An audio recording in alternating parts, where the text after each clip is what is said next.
101व्या अखिल भारतीय मराठी नाट्य संमेलनाच्या अध्यक्षपदी मोहन जोशींची निवड। नाट्य परिषद नियामक मंडळाच्या बैठकीत संमेलनाध्यक्ष म्हणून मोहन जोशी यांच्या नावाची एकमताने निवड करण्यात आली। रमजान ईद निमित्त एअर इंडियाच्या विमानात शिरखुर्मा मिळणार। रमजान ईदचा गोडवा वाढवण्यासाठी एअर इंडियाचा हा महत्त्वाचा निर्णय।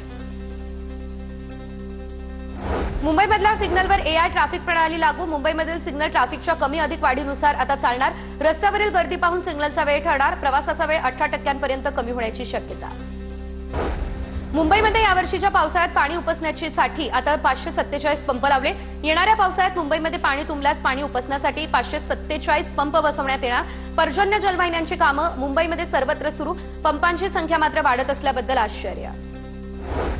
मुंबईमधल्या घाटकोपरमध्ये ज्येष्ठ नागरिकाच्या घरातून काळजीवाहूने 3,55,000 सोन्याचे दागिने लंपास। टिळकनगर पोलिसांकडून 24 वर्षीय काळजीवाहू महिलेविरुद्ध गुन्हा दाखल। कुर्ल्यातील सोनाराचा 16 लाखांच्या दागिन्यांचा पोबारा। पत्नीसह पश्चिम बंगालला निघून गेल्याची माहिती। कुर्ला पोलिसांकडून आरोपींचा शोध सुरू। अंबरनाथ पालिकेच्या आवारात छत्रपती शिवरायांचा सिंहासनारूढ पुतळा बसवा। शिवसेनेचे नगरसेवक सुभाष साळुंके यांची ही मागणी। मुंबईमध्ये आज रमजान ईद मोठ्या उत्साहात साजरी। तर चिश्ती हिंदुस्थानी मस्जिदमध्ये नमाज पठण कार्यक्रमानंतर पोलिसांकडून पुष्पगुच्छ देत मुस्लिम बांधवांना शुभेच्छाही देण्यात आल्या। पुणेकरांना हिंजवडी शिवाजीनगर मेट्रोची प्रतीक्षा। मे 2026 पर्यंत 12 स्थानकांचा पहिला टप्पा पूर्ण करण्याचे लक्ष्य। मेट्रोमुळे शिवाजीनगर ते हिंजवडी अंतर अवघ्या काही मिनिटांमध्ये पार करणं शक्य होईल।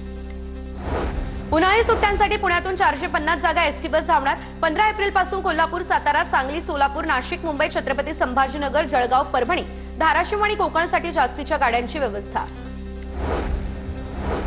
पुणे नागपूर आणि मुंबई नागपूर विशेष रेल्वे गाड्या सुरू होणार। उन्हाळी सुट्ट्यांमध्ये प्रवाशांची वाढती गर्दी लक्षात घेत मध्य रेल्वे प्रशासनाचा निर्णय।